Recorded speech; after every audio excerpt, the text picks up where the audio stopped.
Merci Christophe Morel d'être avec nous sur le stand du CNPA pour cette émission de la Web TV du CNPA. On est ici au cœur du mondial de l'automobile.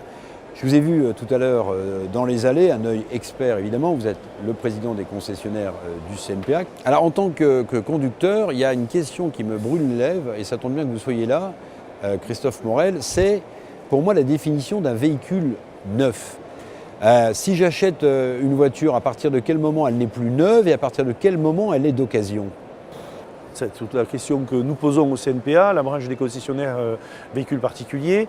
Il y a effectivement un cadre réglementaire pour le véhicule d'occasion pur, un véhicule, je dirais, qui a roulé, qui peut être frappé de contrôle technique, le véhicule neuf qu'on trouve dans les showrooms de concessionnaires, pas immatriculé, qui n'a pas roulé, et puis existe là aujourd'hui en tout cas une réglementation européenne qui permet d'attribuer le qualificatif de véhicule neuf à des véhicules qui, pour des raisons d'importation, peuvent avoir été immatriculés préalablement. Avec des kilomètres donc?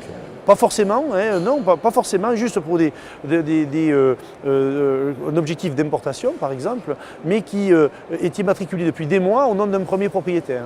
Donc nous ne sommes pas favorables à au qualificatif de véhicule neuf. Parce que ça fait de la concurrence aux concessionnaires? Absolument pas, c'est juste une question de qualité d'information vis-à-vis du consommateur. Est-ce qu'il est logique qu'un véhicule qui a 7 mois, même s'il n'a jamais été utilisé et qui appartient à un premier propriétaire, que sa garantie ait été imputée de 7 mois pour le coup, et que la valeur exactement, et que la valeur résiduelle est dégradée puisqu'elle a déjà eu un premier propriétaire. On sait bien qu'il y a un amortissement économique du bien, en tout cas du véhicule. Donc là, c'est pas très clair. Ça nécessite qu'on puisse véritablement l'appeler, en tout cas véhicule d'occasion. La définition au CNPA que l'on croit, c'est celle d'un véhicule qui n'a pas été immatriculé, en tout cas, qui n'a pas été immatriculé et qui n'a pas roulé est neuf. Un véhicule qui a été immatriculé et qui n'a pas roulé doit être réputé d'occasion pour les raisons que je viens d'évoquer. Merci beaucoup Christophe Morel.